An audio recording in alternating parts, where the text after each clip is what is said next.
Hello and welcome to another video. So today we're taking a look at a budget Haven deck. This is part of the same series as the last two budget decks. This one is an Amulet Haven deck similar to the one that Auto Aim and a JCG player had played, but this one is the budget oriented version. As always, I'll leave the link to the original source for this deck and the deck list in the description below so you can check that out. All credit goes to them for this deck.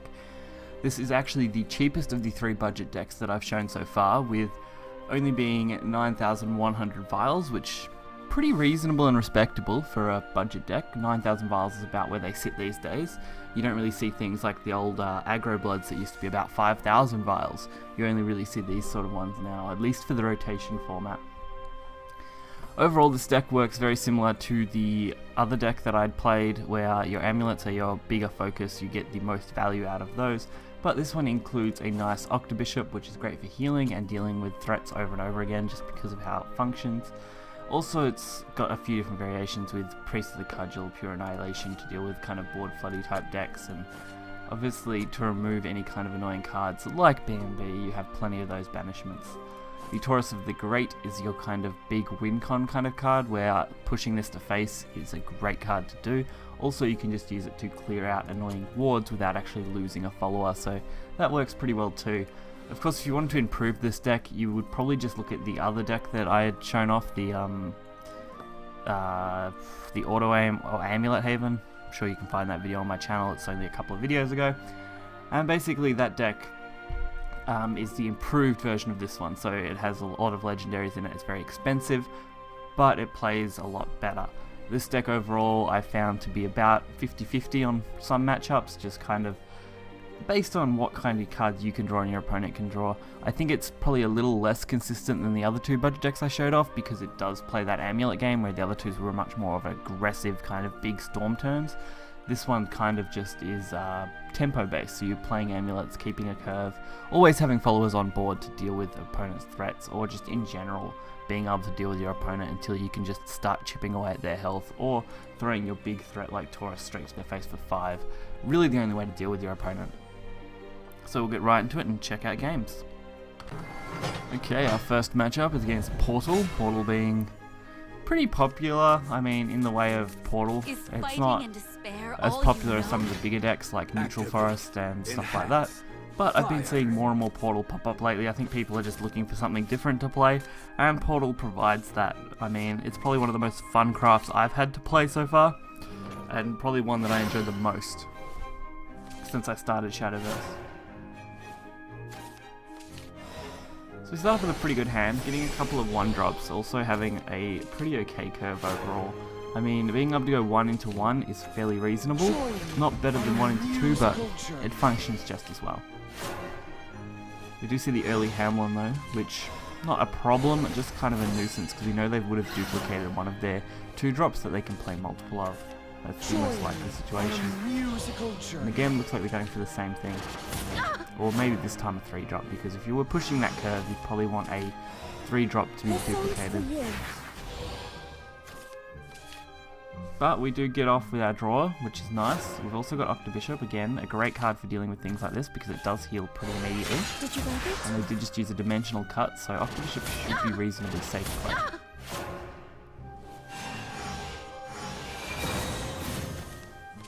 Finally get Pegasus Stalham, which is great. I mean, it doesn't work quite as nicely as in the other deck, because it's a little harder to pull the amulets off the way you want them.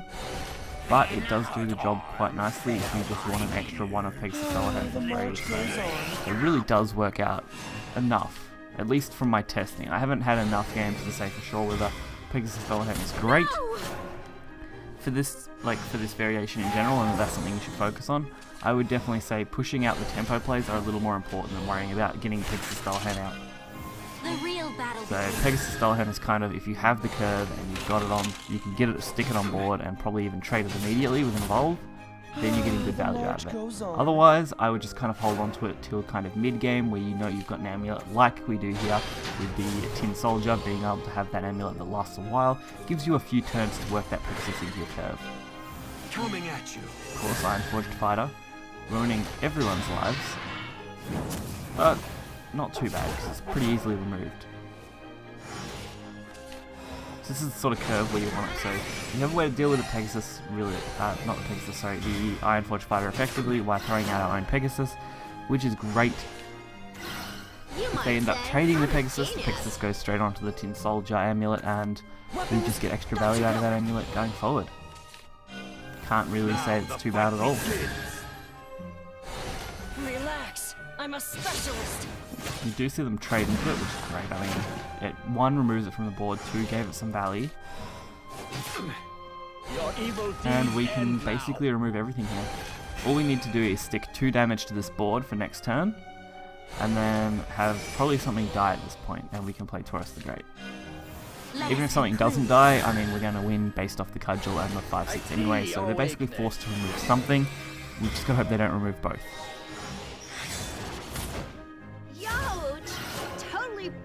If they remove both, things get a little trickier, because we have to kind of play our turn a little longer.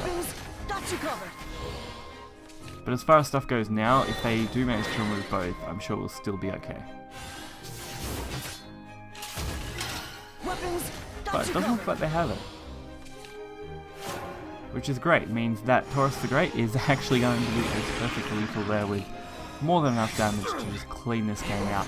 I find that's the best way to end the game. Set up for Taurus and play it on 8, and you can usually close the game out.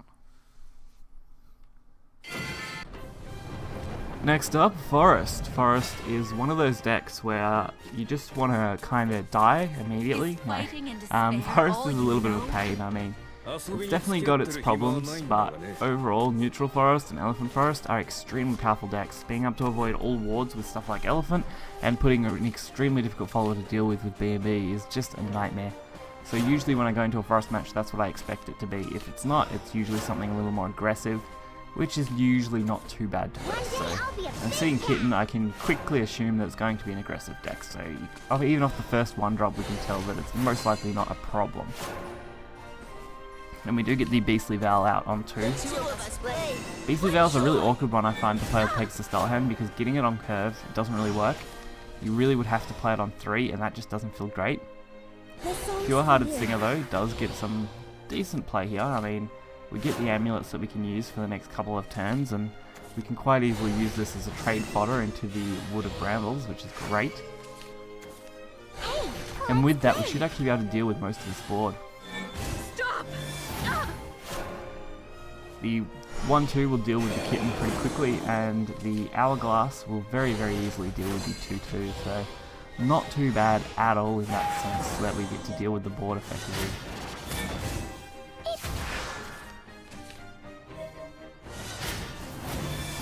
And we get to keep our 4/4 up, which makes it a little harder to remove, so that's always a good thing. We do have the double gemstone though, which, yeah, good or bad, is going to work out well for us, I think, with the Volves coming active next turn. We should be able to take advantage of it. And Pegasus also heals. It's something to always remember about Pegasus. I always seem to forget. When you play Pegasus, it actually heals your board a pretty reasonable amount, so that works out really nicely when you've got something like this, where it's a 4/1, and you want it to have a little bit extra health to get over Brambles. You're done for. Also, because I have Hourglass on board, I'm not afraid to use this Pegasus as a trade. These are the sort of turns where Pegasus actually gets some really good value, because now even if it's traded into, it's only going to go into Hourglass, which will probably be following turns anyway, so we're going to get great value out of that card in the long run. So they do decide to go full on aggressive and go face. Probably the biggest mistake they could have made, honestly.